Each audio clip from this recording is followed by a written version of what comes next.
හරි. කියන්න බලන්න ළමයි කවුද මේ විදුලි සෝපාවෙන් මැරෙන්නේ නැත්තේ කියලා. අර ලැබෙන්නේ තප්පර පාක කාලයක්.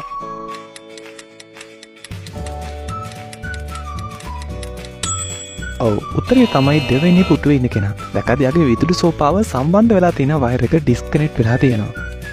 හරි. එහෙනම් අපි ස්මාර්ට් පැඩ්ඩෝ ටික ගෙස් කරමු බලන්න මේ හිරකරු කට්ටියගෙන් කවුද මේ ළමයාගේ තාත්තා කියලා.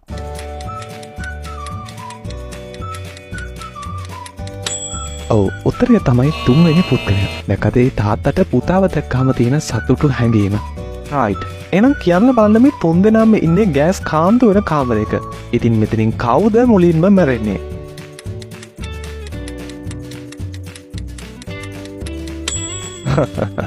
උත්තරේ තමයි පළවෙනි පුද්ගලයා. එයාට මාස් එකක් නැතුව තමයි ඉන්නේ. ඉතින් මෙතන ගෑස් කාන්තු වෙන නිසා පළවෙනිම මැරෙන්න වෙන්නේ මෙන්න මෙහාට.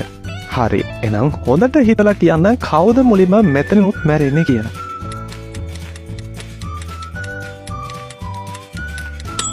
නියමයි. මෙතනින් මුලින්ම මැරෙන්නේ මේ තුන්වෙනි කාන්තාව. දැක්කද එයාගේ කකුල සර්පෙක් කන ගමන් තමයි ඉන්නේ. ඉතින් ඒක දැකපු සෙට් එක දාමුද වීඩියෝ එකට ලයික් එකක්.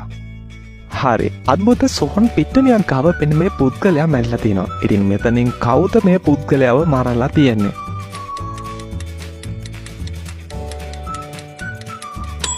ඔව් දැක්කද ළමයි මේ තුන්වෙනි කාන්තාවගේ අතේ තියෙනවා ලේ පැල්ලමක්. ඉතින් එයා තමා මෙතන මිනීමරුවා. හරි. ළමයි ඔයාලව තවත් ස්මාර්ට් වෙන්න හොයන්න බලන්න මෙතනින් බොරු කපල් එක කවුද කියලා.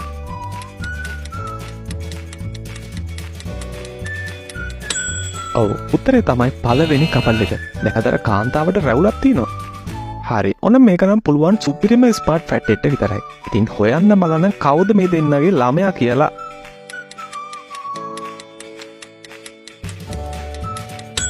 නියමයි. උත්තරේ තමයි තුන්වෙනි ළමයා. දැකද ළමයා ගාව අඬුවක් තියෙනවා. ඉතින් එයාගේ තාත්තත් ගරාජ් පාස් වුණ කෙනෙක්. ඉතින් එයාගේ ළමයා තමයි තුන්වෙනි ළමයා.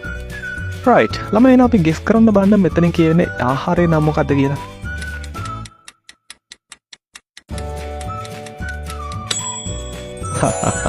ඒ තමයි එළ කිරේ.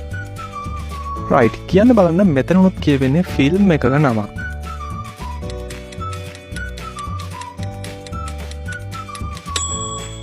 නියමයි. ඒ තමයි මගේ යාළු මාළු. හරි. එහෙනම් ඔයා බලන් හිටිය ප්‍රශ්නේ. කියන්න බලන්න මෙතනින් ඩිවෝස් වෙන්න හදන්නේ කවුද කියලා.